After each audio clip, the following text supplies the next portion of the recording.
Good evening. Today is January 21st, 2026. This is tonight's City Council regular meeting. The time is 5:30. Could we have roll call? Thank you, Mayor. Councilor Koso. Councilor Lawyer. Here. Mayor Pro Tem Woodruff. Here. Mayor Yazzie. And Councilor Gonzalez. Thank you. And may we have a reading of the Indigenous Land Acknowledgement.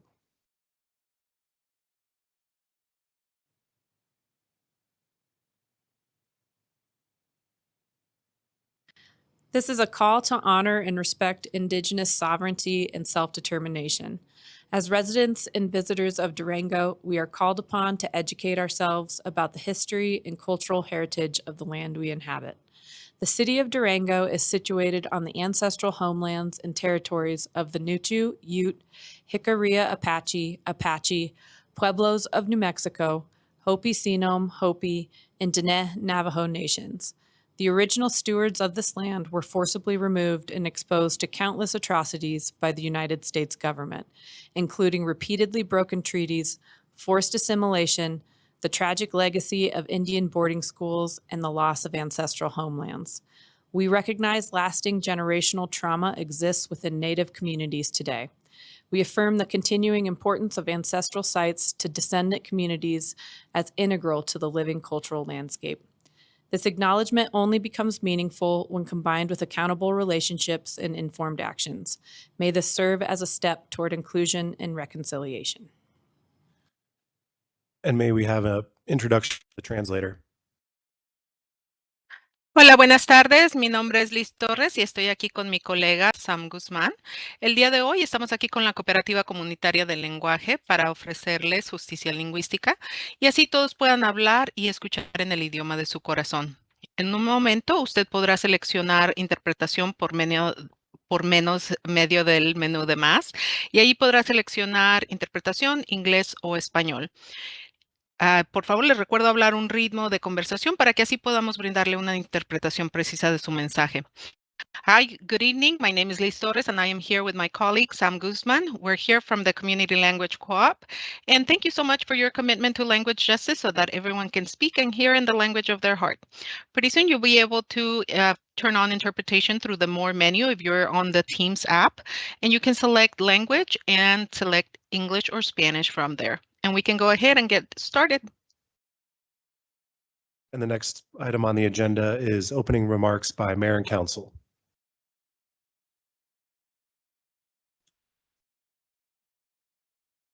Thank you. There are no items under presentations and proclamations.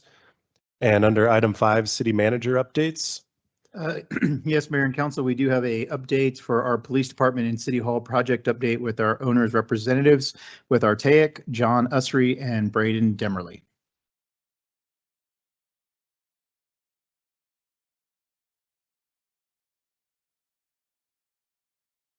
Thank you. Mayor, members of the council, thanks for having us back to give an exciting update on how we are tracking with progress of the new City Hall and Police Station. So in our report, my colleague Braden and I will be discussing, first off, an update on our efforts to understand the importance of this City Hall facility to the community in our historic rehabilitation efforts. That was a request of our last City Council presentation. We'll then jump into an overall design progress update and discuss next steps in our schedule over the course of the next month or two. Here with us today, I just want to recognize we have two members of our construction manager at risk, FCI Constructors. We have project director Matt Apperly and project manager Stephen Stewart. Online joining us today, we have Julianne Shear, our principal designer with HDR.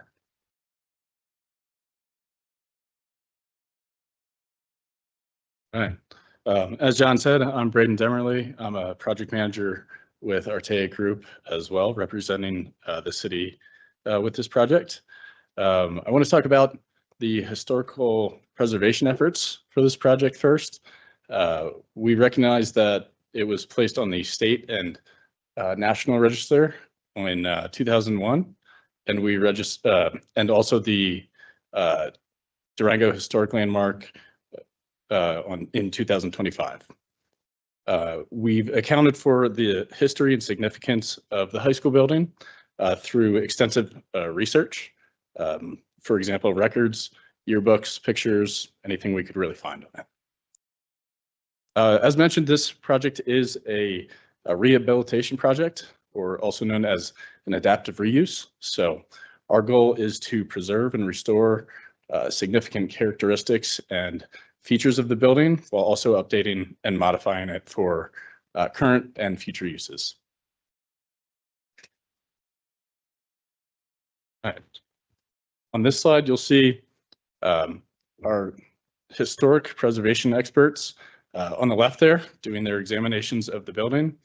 We have Architectural Resources Group as our experts that have been brought in to help us with this rehabilitation and identify significant characteristics in the interior of the building as well as the exterior. So you'll see just on the right side of the slide there, just a markup of all the different areas they looked at. Some of their notes, they're pretty extensive, and then areas they've analyzed for preservation efforts. Additionally, we have recognized that there may be some additional interior rehabilitation that initially we didn't anticipate. So it could be more. With this project, you've seen these guiding principles, but I just want to run through them again because they are helping ensure that we move in the proper direction for this project as we move forward. Along with that, we have language from the bond mandate as well. So just the first one, ensure safety and secure spaces. Second one, a campus to foster community engagement and connection. Third one here, this is an opportunity to advance equity and access and inclusion through the site. And then a project that we want to be good stewards of city assets and foster a project that creates that on the site. Fifth one, we will promote an environment that fosters health and wellness through these buildings while also being environmentally conscious. And then a campus that helps uphold accountability and sustainability. All right. In doing this, in our project initial steps, we examined the master plan that was initially created. In doing this, we looked at key concepts and goals of that initial master plan, and we want to recognize all the efforts that went into it. We examined the existing site and the buildings on the site and those initial concepts for those buildings. We've also looked at the goals that were defined for a successful project. And then we've also considered the feedback from public forums that were conducted early on in this master plan. Great. So as Braden alluded to, it was really important for our team working closely with city staff to honor the good work that went into that conceptual plan and build upon it. So building upon it over the last couple of months with a conceptual plan, we want to be good stewards of taxpayer money before we know that the community wants to move forward with the project. So now having bond funds to draw upon to better understand the facility, that's helped inform the design, as you're going to see with how that's progressed. Some of the information gathered, we've been able to better understand soil conditions.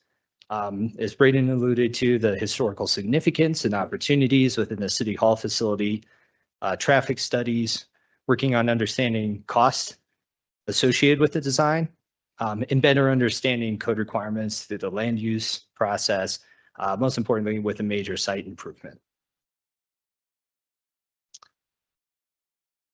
So again, this is talking about the information we've been able to gather since that master plan concept. And HDR, as part of their due diligence as a lead design firm, has really taken this, evaluated, further progressing this concept, as well as several other concepts to make sure we're providing the best design solution to meet the bond mandate issued to our team. some of the other efforts, information that we've received. One, the new police station will need to adhere to risk category 4 requirements for the region. What this means is this building is a critical facility. So in the event of a natural disaster, some seismic activity, police need to be able to operate and serve the community out of that structure. That comes with heightened structural requirements that were considered in whether or not we could adapt the Alt High School, that's currently the community development building, to be repurposed for a police department.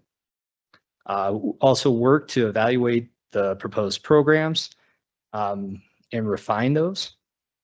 We've evaluated initial conceptual cost estimates, and then we've taken key city staff to tour similar recently constructed facilities on the Front Range. That includes police stations and city halls in North Glen, the town of Parker, and then a police station in Englewood. Not only look at those facilities, but talk to staff who helped oversee the construction and recent use of those facilities to capture lessons learned that we can apply to this project. 2, just understanding the historic significance of the City Hall and envisioning how we can make that a civic anchor, understanding that really is a historical building at the end of 2nd Street, tying together an important commercial corridor for the city. So again, one of the values HDR brought that we talked about at our last update was their prominence working on civic centers across the country. So an example that they pulled from to look at this site was restoring the Henschler Building, which sits directly adjacent to the state capitol in Wyoming in Cheyenne. So we saw a lot of similarities here on how we can improve view corridors and improve the prominence of important buildings, sometimes even with removal. As you can see here, in order to preserve view corridors from Capitol Avenue, the building had a certain portion removed, renovated to bring more prominence to that historic state capitol. So again, with the historic high school, we see a lot of symmetry that is similar, prominence that we're trying to restore as part of this project.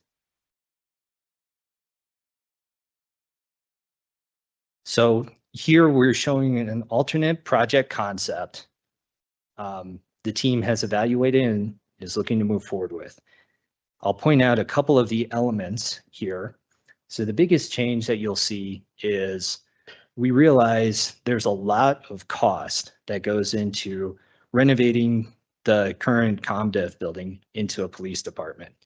And it's about the same cost to construct that police department as a new facility as it is to renovate that existing facility. So here we show the police department directly behind the city hall.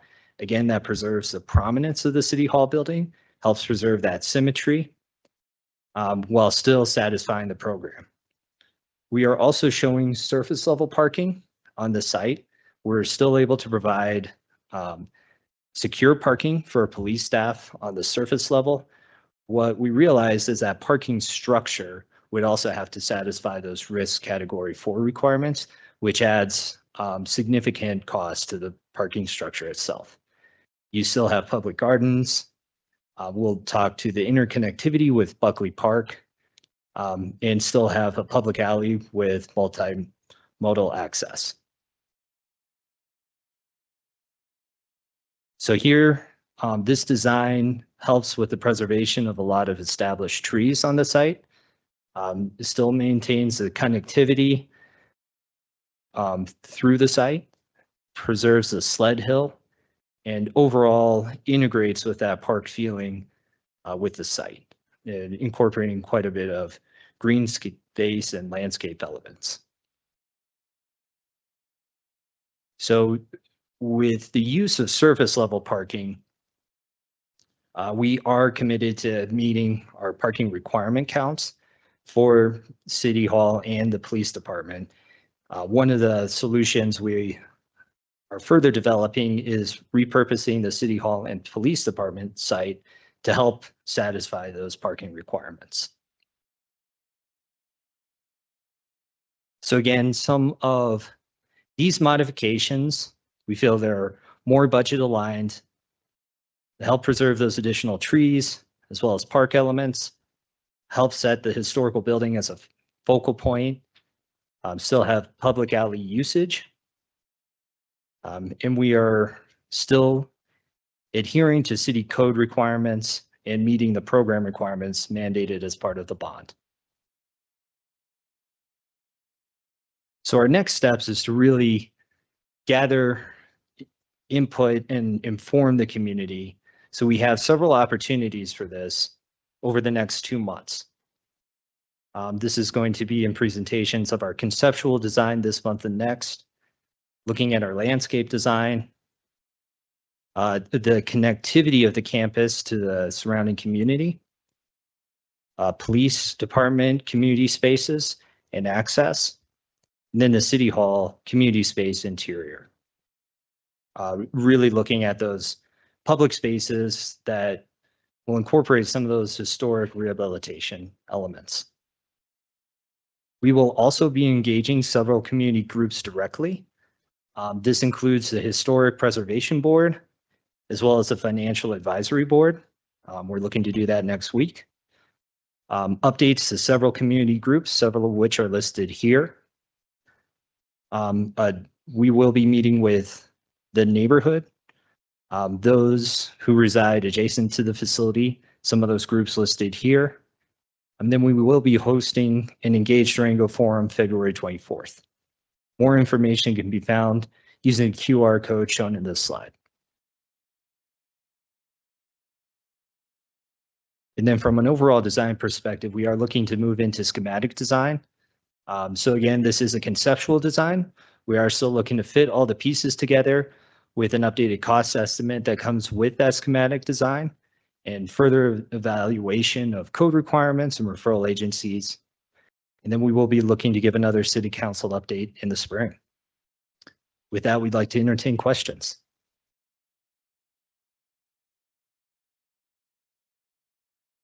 Thank you, Mayor. I've got a few, if you have time. Thank you for the presentation. You said that the level 4 building requires, X, Y, and Z to get it to that level 4. And, the current big picture ComDev building said it was going to be too much to get that to where it needs to be versus building a new structure in the back. Is that correct? That was why the decision was made? Yeah, I would say there's a series of factors looking at overall benefit of having a new facility versus renovating that one. In addition to the cost elements of risk category 4, being able to reinforce those walls for best practices with ballistic ratings for PDUs, it's really allowing that flexibility of room configurations and layouts. So the new building is able to achieve the same program with less total square footage than if we were trying to fit that into the existing footprint of the ComDev building. And then because you said it was going to be more expensive to do that, do you know the delta between the renovation of the risk category 4 building renovation versus the new building? We have high-level conceptual design estimates for those two concepts, the original master plan compared to the one we're proposing. I guess I want to be careful with my categorization of that. The cost is very similar. I would need to reference those numbers back. That is absolutely something we can share. Exactly which one was less, but the costs overall were very similar. So similar. So sorry, I guess I understood that it was going to be more to renovate the existing structure versus building a new one. It's not significant. I would need to validate those exact numbers, and we would get more information through the schematic design cost estimate. With the overall plan compared to the master plan concept, those costs, when we take into account that parking garage, or redefining this with renovating the police department to constructing the police department new, is very similar, within an order of magnitude of $1 or $2 million. I might phone a friend, FCI, if you have that cost estimate handy. I apologize, we didn't have that in our back pocket to reference Okay. specifically. I mean, I can get that further down the road. We don't need to answer all the questions tonight. Just, put a bug in your ear. May I ask another question? So you mentioned earlier the civic anchor for the community. What does that exactly mean from a design and use standpoint? I would, if Julianne is on the phone, I might ask her to answer that question specifically. Great.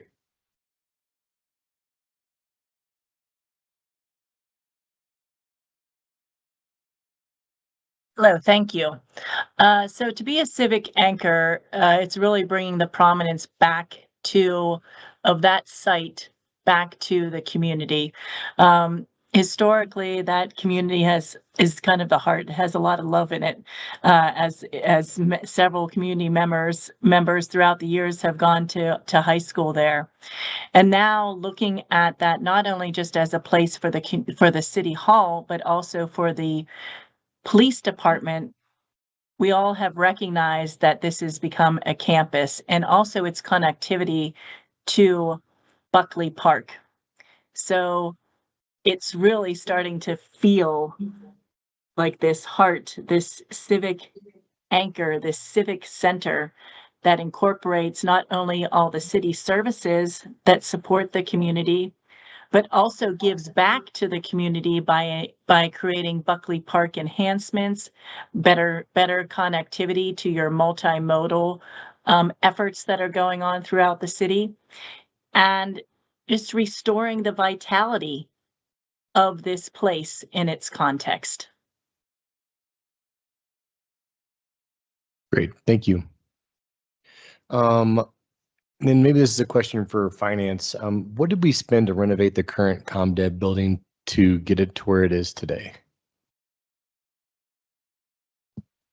We probably have to get back to you on that one. We Sure. don't have that off the top of our yeah, head, but I figured that was a shot in the dark, but we intentionally designed it that it wasn't permanent fixtures and that we knew it was only going to be temporary for a certain amount of years, knowing that we're hoping that this was going to get approved and planning for a City Hall Police Department. okay, great. And then what's that?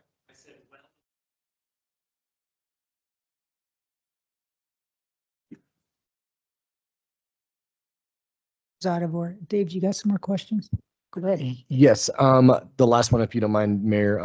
Without the parking underneath, how many parking spots will we need at the current PD City Hall sites? Since we're losing some of that parking underneath, and we're gonna. Yes, so we are still working through those exact numbers. As we work to refine this design right now, we're anticipating around 160. 160 needed total for the entirety of the project, or 160 more from what is on the conceptual plan? Total for the entirety of the project. Okay, and how many parking spaces are in the conceptual design? Within this site, we have a little over 80, which is why our current proposal is to incorporate parking nearby that still satisfies code requirements. Okay, so we need another 80-ish between City Hall and PD. Yep. Again, those numbers are going to change a little bit as we define the design, but I think that's the correct order of magnitude. Okay, great, thank you. Anything I'm else? done, Mayor, Are you thanks. sure? Okay, thank you, Dave. Okay, so, I like the fact that you are going to do a level 4 police department and demo the old building and build something new, because one of the reasons that I was so indebted to this project is because I do think we need to have a really top-notch police department, because we're not doing another one in a long, long time. So we need to have that police department up to snuff. And I do like the fact that you have the parking along the alley there, because that makes sense with the through traffic coming in. They can park right along there where the old police department was going to go. But since it's going to the back, that's a good design. So thank you for your update. I really do appreciate all the effort you're putting into this. Julie? Thank you. Thank you, Mayor. So I had office hours today, and one of the issues that came up was regarding sustainability. So is there some items here that, I mean, I think just the remodel inherently makes it more sustainable, but any special treatments that you're including? That's a great question. I'll take a shot at answering that, and then I'll offer it up to Julianne to incorporate anything I might have missed. We are including more green spaces, and we see an opportunity to preserve more of those established trees on the site than the former plan had identified. In addition, these are going to meet 2024 International Energy Code requirements. We commend the city for adopting those. Those do have pretty stringent energy efficiency requirements, which we're going to make sure those building envelopes adhere to those HVAC systems adhere to those. So these will be much more efficient operating buildings. In terms of any construction waste, I know FCI is going to do all they can to divert that waste as responsibly as possible and look to recycle as much of that waste as possible. And with that, I think I'll offer it up to Julianne to touch on anything I might have missed. I think you hit it all, unless someone has a question that they would like me to include further information on.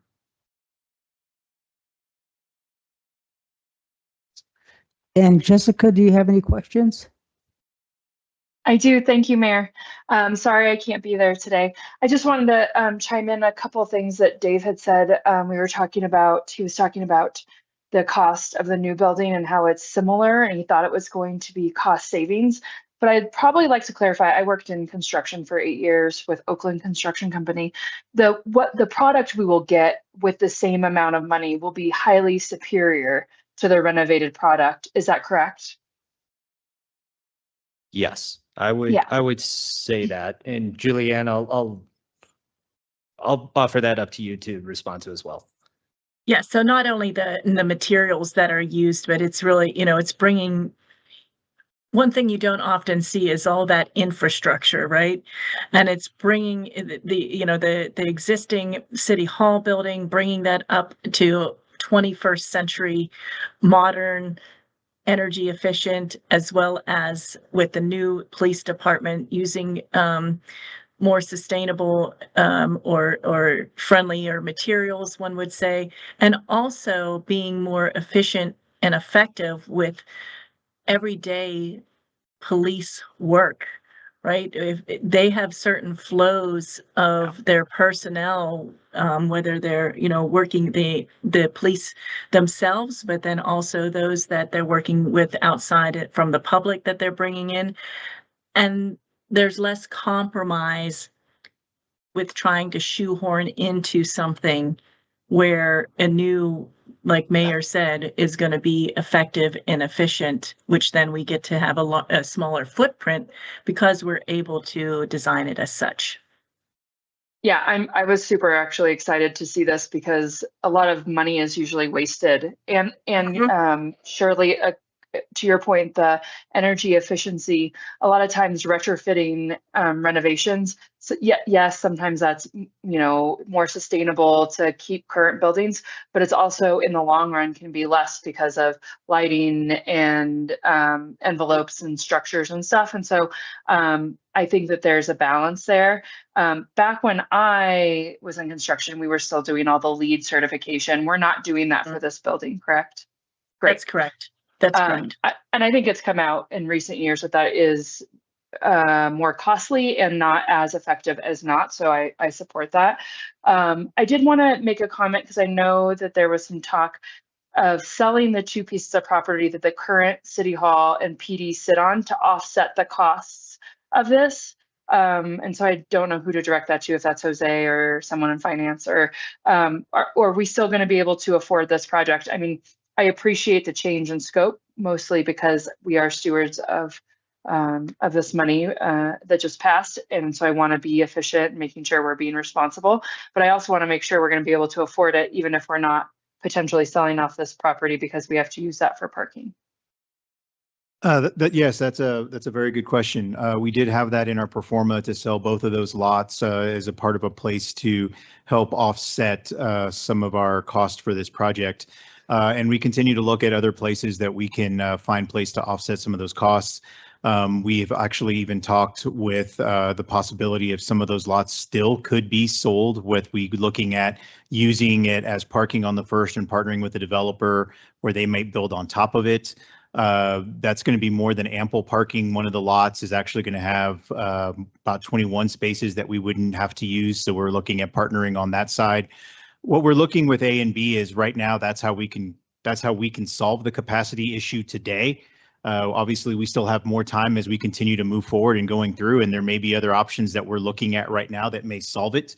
And may open up as we go through. So we're going to continue to work through it. There's some other financial opportunities that we've already identified that are going to recoup some costs within this project. So we're going to keep working through it. And we do feel that we're finding areas that we can recoup some of that cost and maybe all of that cost from those properties. But it's going to continue working through this process.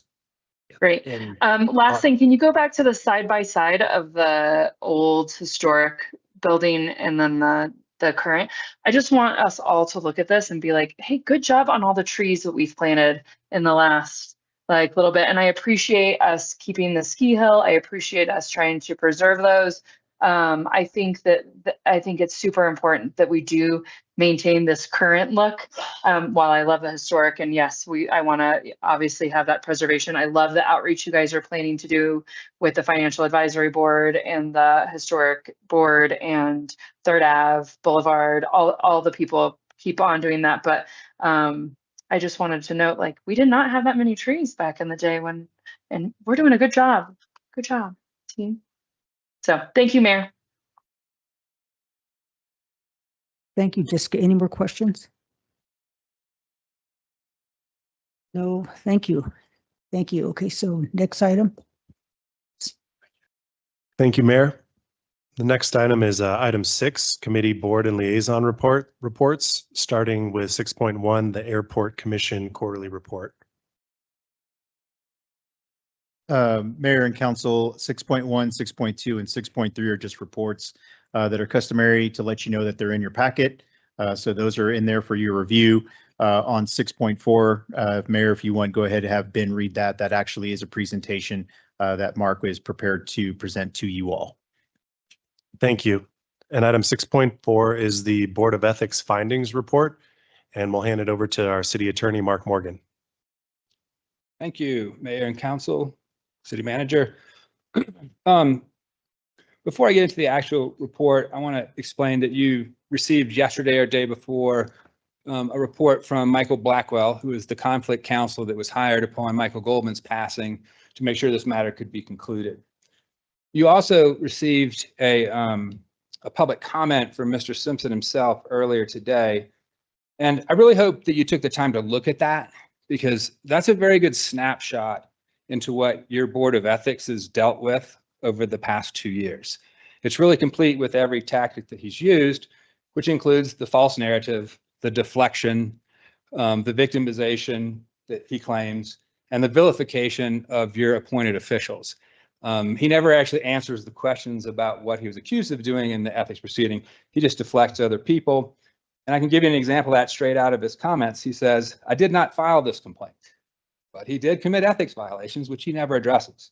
He says, I did not initiate litigation, but he threatened to sue your ethics board and your ethics board members. So we had to file a declaratory judgment in the district court to prevent that from happening. And then he says that he didn't seek conflict.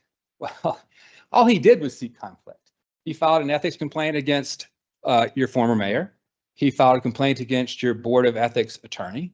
And in all of his defenses, he tried to vilify everyone who was participating in the process. So again, I hope you looked at that. I hope you looked at the report from Michael Blackwell. And then I hope you can contrast that with the presentation I'm about to start.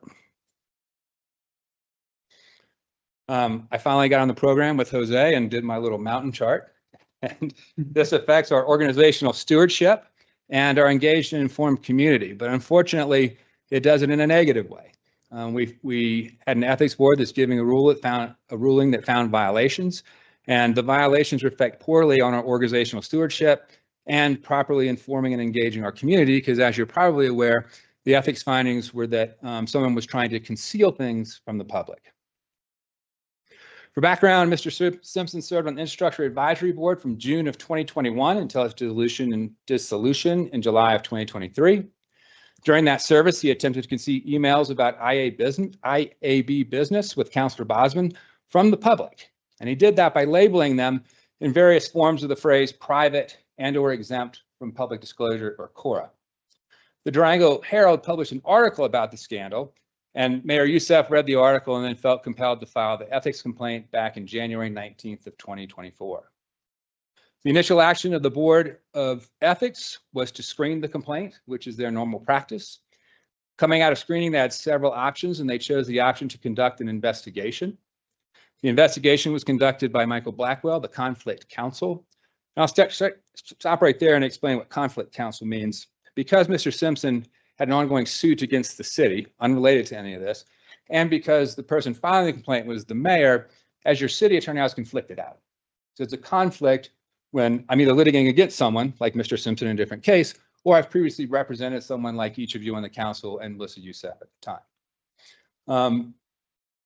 So they chose to use Michael Goldman, who was the conflict counsel, as their investigator, and he identified multiple pieces of evidence that displayed possible conflicts or violations of the ethics provisions.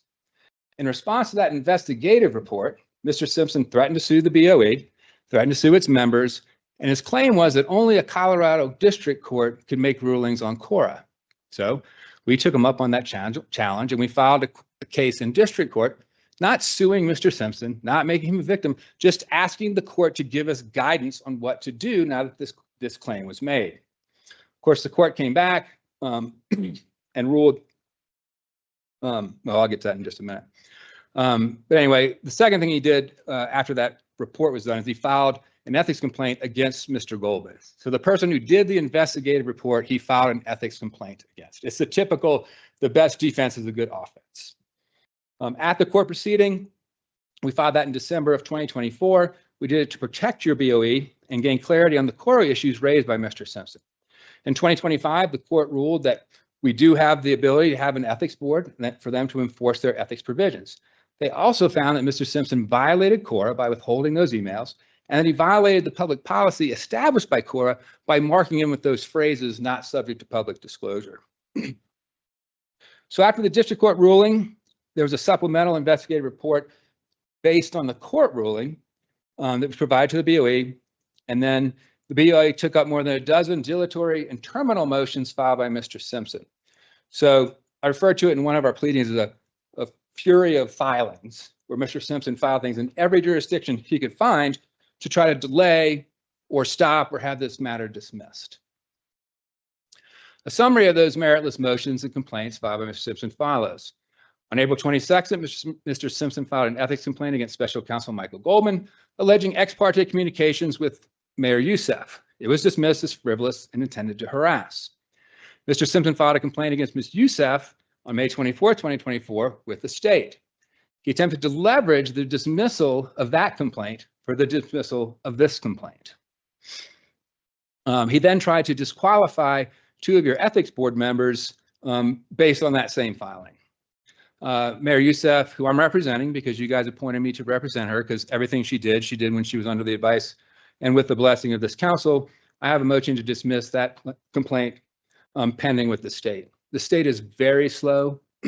That we didn't, excuse me, we met with their investigator last week, and he said he's still working on complaints from 2021. So it can take 4 to 5 years to have those complaints get resolved. I'm confident it will be dismissed. It's just going to take time. On September 2nd of 2024, Mr. Simpson moved to recused Board of Ethics members, and I can't say her name, Meininger, is that correct? And Egan. This was kind of a nonsensical attempt to remove those based on what he had filed in the state. He claimed that there was some conflict and that those people had been appointed by Melissa so they couldn't serve. And I didn't go into all of the motions that he filed because there were just so many of them. But after filing 4 previous motions to dismiss, on September 8th, he filed fifth motion to dismiss, alleging fundamental due process violations, conflicts of interest involving me, the city attorney, Mr. Goldman, and the board members. He claimed improper complaint proceedings and biased legal advice. Because that motion alleged conflicts of interest for both myself and Mr. Goldman, I was forced to go out and hire a third attorney to come in and represent the Board of Ethics. That attorney name is Mr. Blackwell. He's the one who you received the email with the summary from earlier this week. All of those motions and each part of those motions, they were all discussed in detail and dismissed by the Board of Ethics. On October 2nd of 2025, Mr. Simpson filed motions requesting dismissal. The sixth time he did that, based on the same facts that were previously denied. He tried to delay the proceedings, which had been previously denied by the district court and the appellate court and the BOE. He wanted to make amendments to the investigative report based on illogical assertions and non-existent procedural practices. He requested a public hearing, which had been previously denied multiple times in favor of the investigative process. And I don't want to take too much of your time, but there's 4 different avenues the Board of Ethics can take coming out of screening. They very specifically pick the investigatory process, which doesn't include a hearing. It includes written responses and written arguments. But Mr. Simpson was pretty insistent about having a public hearing. And I would tell you he wanted to do that because he felt like it was an opportunity to embarrass the people who were challenging him, because that seems to be his practice. He also asked for removal of Board of Ethics member Elias, alleging bias on his part for some things that had happened years earlier. Again, each of those motions was considered and dismissed by the Board of Ethics. And then I've got an asterisk here because I want you guys to understand how tedious this was for your Board of Ethics on the merit side, and for me and the Board of Ethics on the procedural side. But when all those motions were dismissed, the Board of Ethics set a date for Melissa Youssef and John Simpson to come back with their written arguments. And it appears that Mr. Simpson intentionally avoided service of that for almost a month. And we went and we looked at returns from the post office, and they just said things that didn't make a whole lot of sense. But it's pretty obvious to me and some other people that looked at it, including Mr. Goldman, that there was some attempt to avoid taking that certified mail. We asked, why would he do that? I think he did it because it gave him an advantage. It meant that he got more time to respond, and then he got to read Melissa Youssef's written arguments before he had to file his. But it cost you money because we had to then go out and hire a private process server to actually serve him with the letter saying it was time to file his written response. He did appear in person to make sure that we wouldn't go forward without his written response, and then he made a very lengthy oral argument to the board at that meeting. On December 16th, he finally filed his written arguments, but he also included all of the same motions that had been considered multiple times again. And your Board of Ethics, again, went through each one of those motions with advice of a third counsel on how to deal with them. And at the end of that, they dismissed all of them. Particularly offensive was that in that last round of motions, he attempted to discredit and then remove the investigative report because Michael Goldman had died and wasn't around to defend it. So it's kind of an example of the lengths that he went to try to get away from this ethics complaint. So now we get to the actual findings of the ethics board. And again, I want to compliment your ethics board. They did a fantastic job of evaluating these claims. I think that there were 10 to start with. And initially, Mr. Goldman investigated and said, well, look, several of these don't meet the time standard. In other words, the actions that were being complained about had occurred more than a year before the complaint was filed. Those were completely separate. They had to do with a temporary employee that he had made allegations and contacted news outlets in Texas about. But those were dismissed. So all of his allegations about this not being a fair process don't really hold water because the board did its job. They dismissed claims against him that weren't timely. And then, of course, I think there were 5 left. And they sat here and they spent 4 hours going through each one of those claims, talking back and forth about what the language of each ethics provision meant. And if they didn't feel like it was a solid fit, they dismissed it. So they dismissed 2 of the last 5 complaints at their last meeting. So they really, really did a fantastic job representing you guys and doing exactly what they're supposed to do in an ethics proceeding. Anyway, to the findings. First, Mr. Simpson's marking of emails about public business to a city councilor with whom he had a prior relationship, private and not subject to public disclosure, was a conflict and it was improper. And that's a violation of 203A-15, and the language is there in the presentation for you. Second, they found that Mr. Simpson's emails about public business to a single city councilor with special consideration and treatment to that councilor over the other city councils. That's a specific violation of 205P. You'll see if you go back and look at the public comment that he makes, he says all these things about it's vague and you can't understand it and he shouldn't have been found to have violated, but these are very, very specific ethics provisions that he very, very specifically violated. So this argument of being too vague just doesn't hold water. Finally, they held that Mr. Simpson's pattern of conduct marking multiple emails about public business to a single councilor with statements intended to shield or conceal those emails from the public and the other councilors threatened public confidence and integrity in government. And I can tell you from watching the hearing, this was the one that gave your ethics board the most trouble. Not trouble deciding, but it was the most troubling behavior that they reviewed by Mr. Simpson. They were very concerned over the fact that this behavior would set a precedence where people felt like they could mark emails private when they're clearly not. And they very much felt like it's our job to be transparent and accountable to the public and not try to conceal things from them. Financial cost, and some of this is an estimate, but we paid Michael Goldman's firm before his passing $75,379.81. We have an outstanding balance. Well, let me go back. Included in that number is a small amount, I think it's $4,800 that we paid to Blackwell after Mr. Goldman's passing to finish the proceeding. And then we have an outstanding balance of about $4,500 to Mr. Blackwell, also on the merits of the complaint for the work that he did at their last meeting. And then my office has estimated 1,300 hours of our time dealing with the procedural issues, the accompanying public records requests, the declaratory judgment suit, the appeal of that suit, and the many, many other things that he has filed tangential to this complaint. So your estimated total to date, which is going to go up because the appeal of the declaratory judgment is not done. And Mr. Simpson has indicated, at least in one email, that he's considering filing a 106A appeal, which is an appeal of an administrative quasi-judicial decision. To date is $177,379.81. So it's been expensive. And you know from one of my recent emails that he's made 6 requests for you guys to pay for an attorney for him, which Cora has denied, which I have denied. And frankly, there is no basis for us to pay for an attorney when someone so obviously was trying to hide things from the public against our policy and any advice that my office would have ever given him.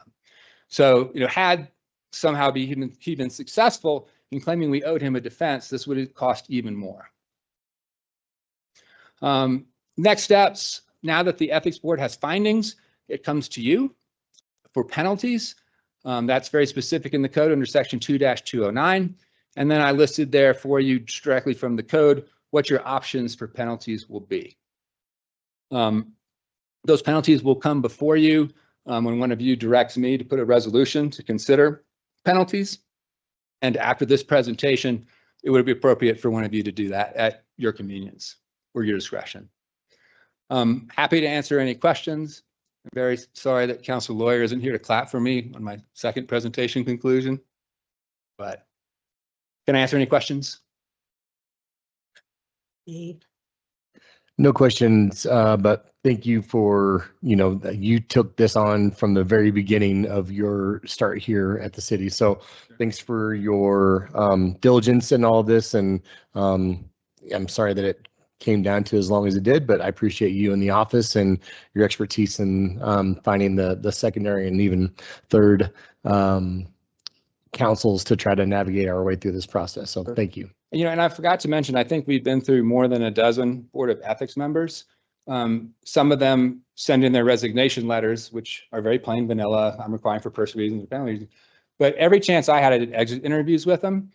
And to a T, each one of them said, I'm not going to be bullied by Mr. Simpson. I just don't want to deal with the volume of the things that he's filing. So I appreciate you commenting on my sticking with it, but it was really your Board of Ethics. It was really your conflict counsel. I tried to save you some money because you pay me anyway, right? So I tried to save you some money by staying on board for the procedural things, which I was not conflicted from being involved in. But I appreciate your comment, but it really should go to your Board of Ethics members. Shirley? Thank you, Mayor.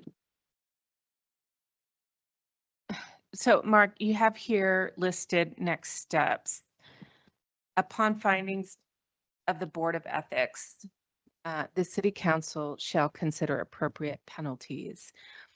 And then you have some suggestions.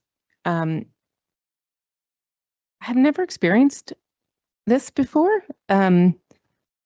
Given that all of the circumstances, I guess I'm open to what those might be. Can you give other examples of things that maybe something similar so that we have some suggestions on appropriate action? Sure. I'm not familiar with how to I want to be very, very clear. We're not there tonight. Okay. I'm not asking you to do any of this tonight. You'll get an entire separate presentation from me if you would like on what your options are. These 5 items that are listed here are taking straight from that section of the code. So you can do nothing. If no one ever says, Mark, I'd like to see a resolution with some proposed penalties for me to consider placing on our agenda, I will do that for you. And I will explain what those options are, what they mean. Unfortunately, your council has been through this prior to you. You did have a counselor who was involved in this, who was admonished and then later censured, not directly related to this, but there were some other things that occurred that council felt it was appropriate to admonish, to correct the behavior, and then censure to punish continued behavior. Reality is these are slaps on the wrist. I think they meant a lot more in society, 20 or 30 years ago to be publicly censured. But we live in such a volatile political community. It's a slap on the wrist. It's one of the reasons that, he's not entitled to an attorney because there's no jail time or penalty or fine and everything associated with this. It's just an opportunity for you guys to say, look, this is unacceptable way to conduct our government, and you were caught doing it, and there's a consequence. Any more questions? No, I just did want to also iterate that a public censure at one time was a very serious reprimand. It was. And so while I didn't sit on the dais during that, I did witness it. I was here as a constituent, and I took it very seriously. So I'll just look for more sort of feedback about what the more appropriate response is. So thank you. Jessica, do you have any thoughts? I do. Thank you. Would we bring this up under new business, Mark, or can we work through this maybe in to have on for new business in the next next council meeting?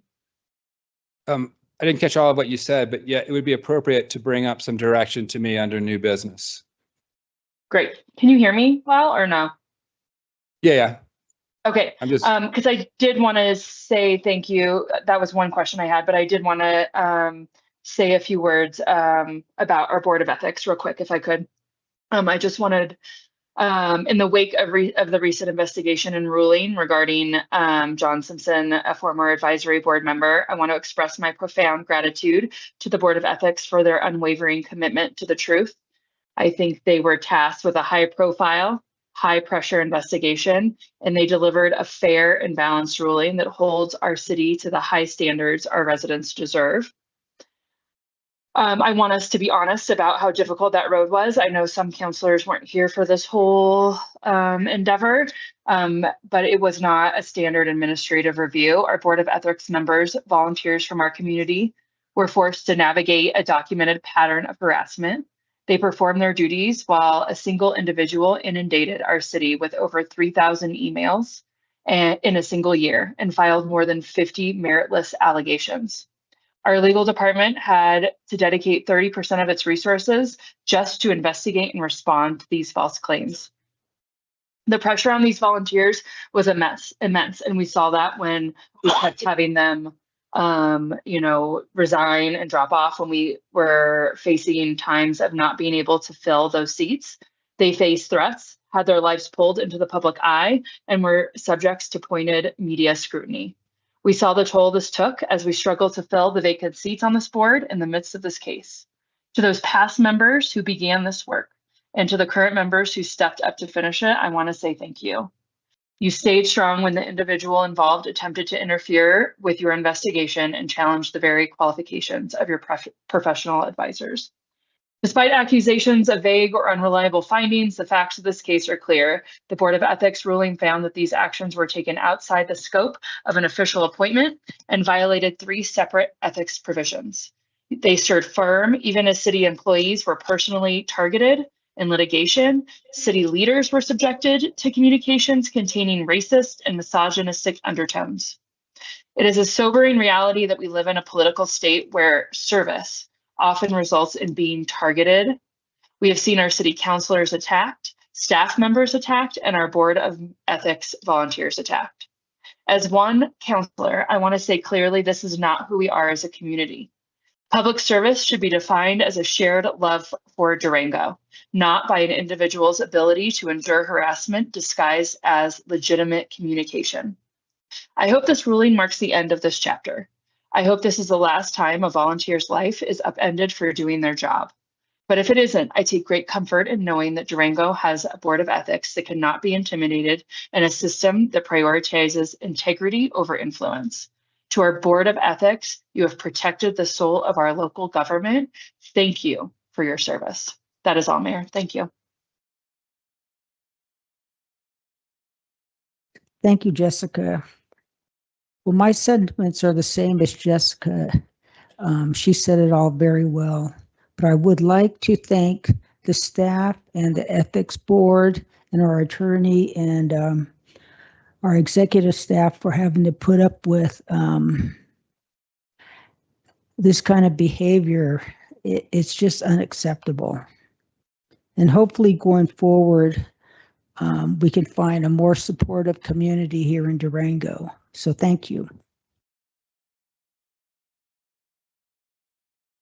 Thank you. Thank you, Mayor. And just making a note that Councilor Gonzalez had to step out of the meeting at 6:26 p.m. And now we can move to 7, which is public comment on items under consideration of adoption.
Thank you. And there are 2 individuals signed up to speak under item 12.2, which is an ordinance for text amendments to the City of Durango Code of Ordinances, Chapter 27, the Land Use and Development Code regarding elimination of parcel area minimums for accessory dwelling units.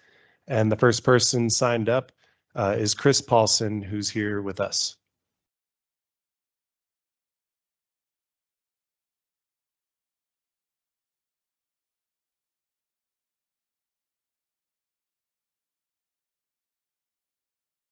Hello, my name is Chris Paulson. I live at 423 East 30th Street in Durango.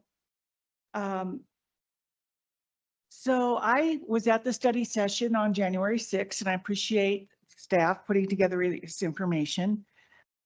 I would just like to give a little history here. I was involved along with a number of residents back in 2013, 2014, when we first started talking about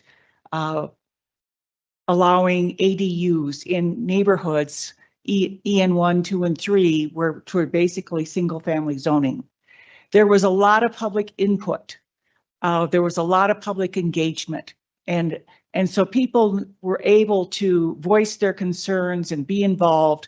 And ultimately what they came up with in 2014 was something that the community was found acceptable. Now I'm finding this latest proposal came because somebody noticed it showing up in the legals in the Durango Herald. And it's like, what?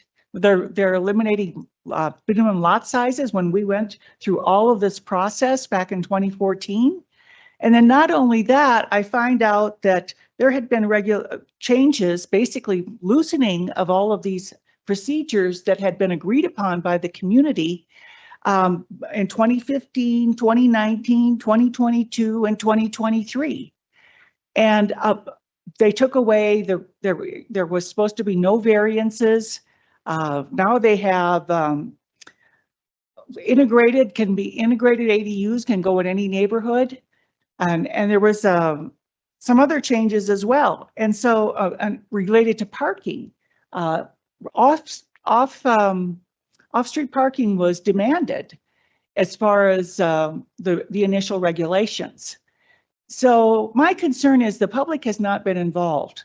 And there's a sense that there is, right or wrong, various influencers, I guess is the name to use, of people who get things on the agenda and who have the ear of the city manager and the council. And those of us that are just members of the community and don't really, know from day to day what's happening, feel our rights are being trampled upon.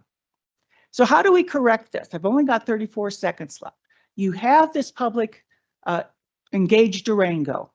Please, please, please set up an Engage Durango forum for all the people in the community to come forward and learn about what are the ADU regulations. People don't even know what they are.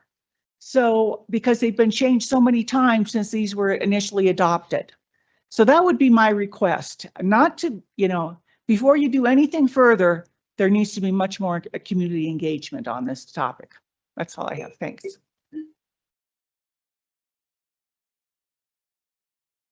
Thank you. And the next individual is online, and that is Joan Fato.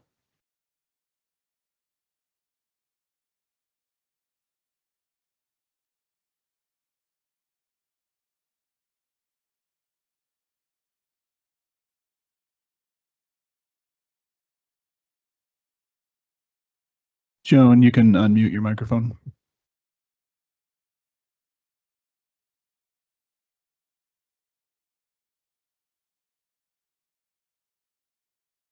If need be, you can use Control-Shift-M to unmute your mic, and that does help.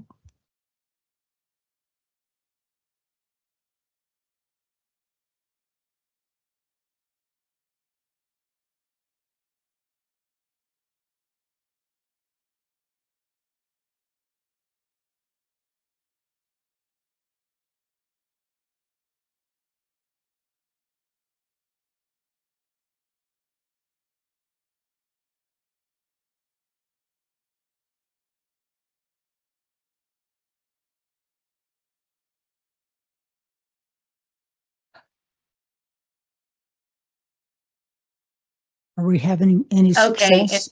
I think I just got it. I was having technical difficulties. I apologize for the delay. Good evening, Mayor and Council. My name is Joan Fato. I'm speaking on behalf of the Durango Area Association of Realtors, representing more than 400 members. Thank you for the opportunity to comment in support of the proposed amendment. This proposal builds on a program Durango has had in place, as mentioned, for over a decade.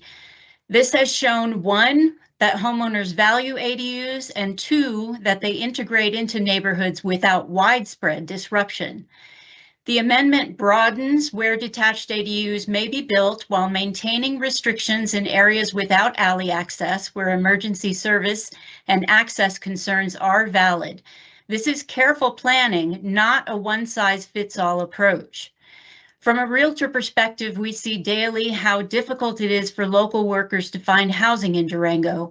ADUs are one of the most immediate and cost-effective tools to add housing without public subsidy or major infrastructure expansion. We recognize concerns about parking, noise, and infrastructures, but ADUs add small, predictable demand and remain subject to existing utility permitting and inspection safeguards. We also recognize the city is working through documentation and enforcement challenges. That's not unusual, where regulations have evolved over time, but enforcement complexity is a reason to modernize the code, not delay progress. Clear, consistent rules make compliance easier for homeowners, simplify administration, and bring more units into the permitted system. Finally, DAR supports practical zoning policies that allow property owners to use their property to its full potential while helping meet community housing needs. This amendment expands opportunity, respects neighborhood character, and advances Durango's housing goals through local investment. Thank you for your time and for your service to the community. That is all. Thank you. And those were the only folks who had signed up to speak under items for approval at tonight's agenda. So we can move forward with the consent agenda. So under the consent agenda, we have item 8.1, approval of the January 6, 2026 City Council regular meeting minutes.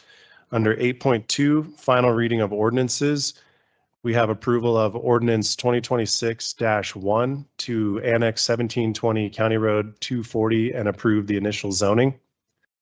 There are no items for adoption of resolution by consent, no items under approval for other administrative items, no items under request for public hearing. And under 8.6, introduction of ordinances, we have 8.6.1, which is an ordinance for text amendments to the City of Durango Code of Ordinances, Chapter 27, the Land Use and Development Code regarding electric fences and mats and related definitions.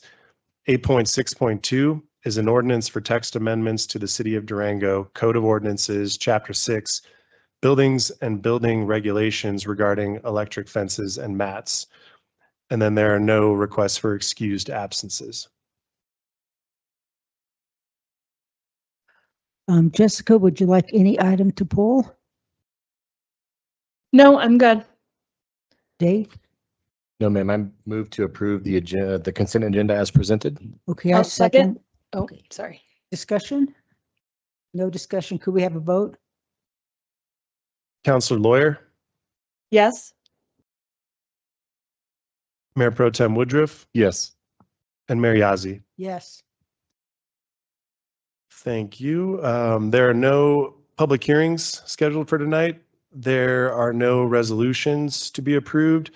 And then coming to item 12, consideration of ordinances. We have 12.1, which is an ordinance amending the Durango Code of Ordinances, Chapter 24, Traffic and Vehicles, Article 3, Parking Administration and Regulation, by adopting Section 24-82, Parking Violations Fine Schedule.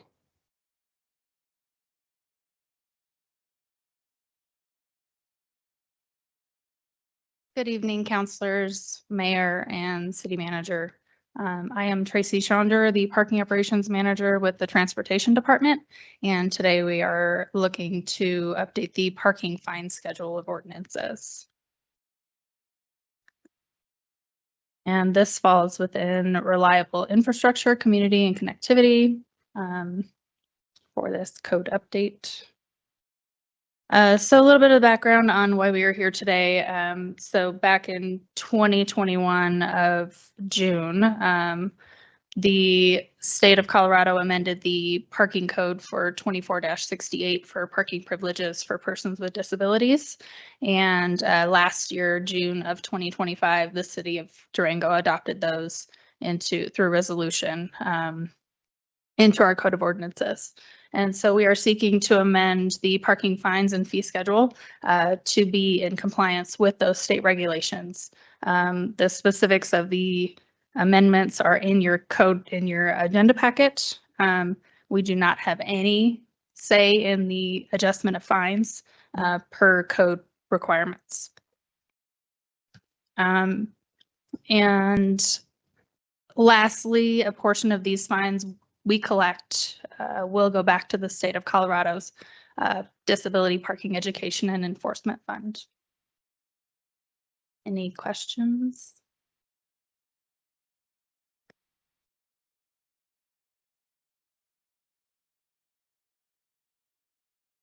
No, man, you want to make a motion and have discussion? Great. Jessica, any questions? No, Okay. I move to approve an ordinance amending the Durango Code of Ordinances, Chapter 24, Traffic and Vehicle, Article 3, Parking and Administration and Regulations by adopting Section 24-82, Parking Violations Fine Schedule. Second. Discussion? Seeing none, could we get a roll call? Mayor Yazzie, Yes. Mayor Pro Tem Woodruff, Yes. and Counselor Lawyer. Yes. Thank you. Moving forward to item 12.2, we have an ordinance for text amendments to the City of Durango Code of Ordinances, Chapter 27, the Land Use and Development Code regarding elimination of parcel area minimums for accessory dwelling units. Yes, Mayor and Council, if I could just give a little bit of an overview just for the public and ourselves to make sure that kind of the history of this and where we're at, so we know kind of the progress of where we're going. So if we recall correctly, this was an item that the council asked to be placed on the agenda for approval. It was then sent to the Community Development Commission, which then reviewed it. Then it was sent back to the council. The council then tabled it until a study session was held on ADUs as well as on enforcement of ADUs. And we had that at the last study session. So then we were required to bring that back to the council, which means that we were going to place it on this agenda item. Councilor Koso, who was not going to be at this agenda or at this city council meeting, has requested the council, if they so choose, to table this until he returns at the next council meeting for you all to consider. So that is a request that was made by Councilor Koso. Historically, when councilors are not going to be at a meeting and they would like to participate in the discussion, those have been honored, but that is a request that is made that if the council so chooses, a motion can be made to table this item until the next city council meeting. Yes, I would go ahead and make a motion to table item 12.2 until our next council meeting on February the 3rd, 2026. I'll second. Discussion? Hearing none, could we get roll call? Mayor Yazzie, Yes. Mayor Pro Tem Woodruff, Yes. and Counselor Lawyer. Yes. Thank you. No one had signed up to speak under public comment on city matters not under consideration tonight. So we could move forward to item 14, other new business, if council has any items.